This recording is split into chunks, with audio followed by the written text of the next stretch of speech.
বছর ঘুরে আবারও দরজায় কড়া নাড়ছে শীত। ক্যালেন্ডারের পাতায় আর মাত্র কয়েকদিনের অপেক্ষা। এতদিন আবহাওয়া গরম থাকলেও বর্তমান দিনগুলোতে সন্ধ্যার পরই জেঁকে বসছে শীত। ষড়ঋতুর বাংলা ভূমিতে শীতকাল অন্যান্য ঋতুগুলোর চেয়ে একটু বেশি আলাদা। জনজীবনে স্থবিরতা নিয়ে আসলেও শীতকাল মানেই এক ভিন্ন আমেজ। অল্প দিনের ব্যবধানে পৌষের আগমন ঘটবে। এখনই আলমারি ছেড়ে গরম পোশাক আর লেপ কম্বল বের করার উপযুক্ত সময়। দীর্ঘদিন আলমারিবন্দী হয়ে থাকার কারণে শীতের পোশাক বা লেপ কম্বল বাইরে বের করেই ব্যবহার করা যায় না।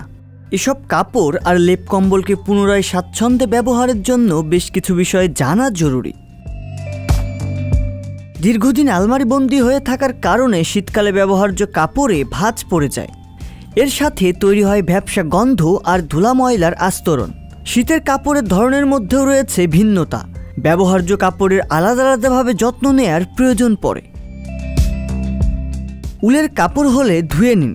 উলের তৈরি শীতের কাপড় থাকলে ব্যবহারের আগে অবশ্যই ধুয়ে নিতে হবে।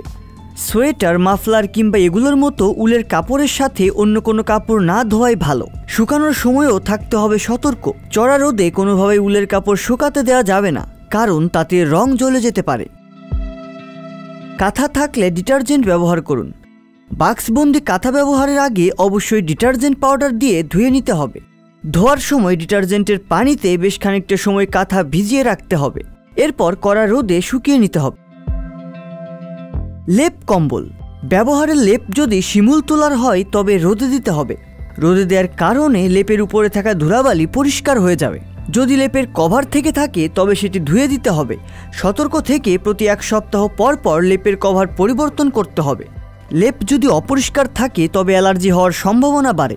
যদি কম্বল থেকে থাকে তবে কম্বলের ক্ষেত্রেও একই নিয়মে পরিষ্কার করা যাবে। সবসময় ব্যবহার করা হয় যেসব পোশাক, যেমন শাল বা চাদর, এগুলো রোদে রাখলে বেশ উষ্ণ থাকে। কোট ও চামড়ার তৈরি জ্যাকেট থাকলে তা বাড়িতে পরিষ্কার করার চেয়ে লন্ড্রি দিয়ে পরিষ্কার করিয়ে নিতে পারেন।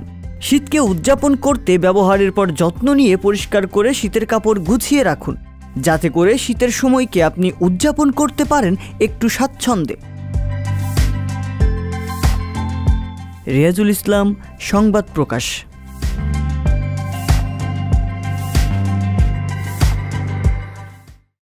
সংবাদ, ফিচার ও অনুষ্ঠানের জন্য ভিজিট করুন সংবাদ প্রকাশের ওয়েবসাইট এবং যুক্ত থাকুন ফেসবুক পেজ ও ইউটিউব চ্যানেলের সঙ্গে।